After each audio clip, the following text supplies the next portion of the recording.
زموږ په افغانستان کې د طالبانو او د مجاهدینو شریعت او اسلام څنګه دی؟ صرف ښځې او ګیره، بل کار د دې نشته دی. نن طالبانو اعلان کړی دی چې په افغانستان کې د ښځې په حجاب کې ګرځي، بس ښځې نه تاویږي را تاویږي. د ښځې د تعلیم پورې هم د کار دی، د ښځې د بوټانو پورې هم د کار دی، د ښځې د جامو پورې هم کار دی، د ښځې د عطر پورې هم کار دی، د ښځې د هر شي پورې کار دی.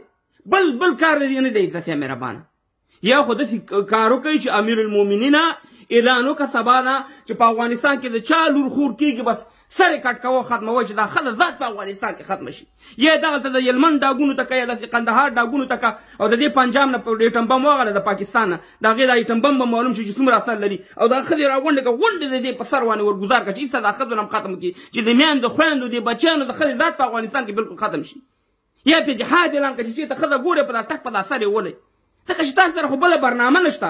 ستاسې پرمختګ، ستاسې اسلام، ستاسې شریعت، ستاسې او ستاسې د مجاهدینو صرف دا دی. به د ښځې د تعلیم پورې هم کار دی، د ښځې د بوټانو پورې کار دی، د ښځې د سپری پورې هم کار دی، د ښځې د جامو پورې هم کار دی. ښځه دې وایي نه ګرځي بوټان یې ټکار کوي نو دې ښځو له به مونږ وزرې والو او بس بیا به سې مهربانه تیارې غوندې به الوځي، نه په ځمکه به نه ګرځي، ځکه چې ستاسې خو بله برنامه نه ده ایسته.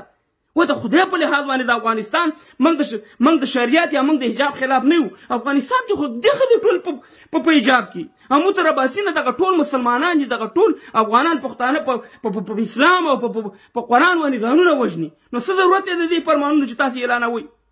کله د ښځو مکتب بند کړي، په 19 کې راغلی هم د ښځو مکتب هم بند کړو. د ښځو بل کار ستاسې نشته دی، نه د سره وروره کوم سیاسي دغه شته دی برنامه شته، نه د سره د کوم د پرمختګ برنامه شته، نه د سره کوم د تعلیم برنامه شته، نه د سره د ځوانانو کوم برنامه شته دی. دغه ته په تورخم کې د خویندې میندې بې عزته کېږي د هغې هم در سره نشته دی. په چمن کې د پاکستان په طرف چې ښځې خویندې میندې دي هغه بې عزته کېږي، هغې هم در سره نشته دی. خو صرف دلته په افغانستان کې وروره ښځو پسې هم راغسې لکه تاسې وه که مجاهدین وي، بل کار هم نشته دی. و د خدای په لحاظ باندې نه د سره د ګېډې غم شته، نه د سره د کونډې یتیمانو د بېعزتۍ غم شته چې د ولږې د لاسه بېعزته کېږي، د ولږې د لاسه د خپل عزتونه خرڅوي، د ولږې د لاسه خپل مخونه ښکاره کوي، د هغې غم د سره نشته دی. بس یا مهربانه همدا پسې راغستی چې ښځه په حجاب کې ګرځي. دغلته موږ په لندن کې اوسېږو، زه په دې ښار کې اوسېږم، په دې لیډز ښار کې په خدای یقین وکړه چې دلته 90% نه هم زیات افغانانو ښځې خویندې میندې په حجاب کې ګرځي. دلته خو تعلیم نه تعلیم شته او نه مجاهد شته. که زما دا خبره دروغ وي په ما دې تون نالتې ګڼي. ستاسې د قطر د دفتر والا نه هم پوښتنه وکړئ، یا په پاکستان کې چې په امینونه یې طالبانو هغې نه پوښتنه وکړئ، دلته په لندن کې چې طالبان اوسېږي یا په جرمني کې اوسېږي، دغه ټول موږ سره په یو کښتۍ کې ناست دي. نو دلته ولې زموږ خویندې میندې په حجاب کې ګرځي؟ ځکه چې موږ په وجود کې دا شی اخکر شوی دی.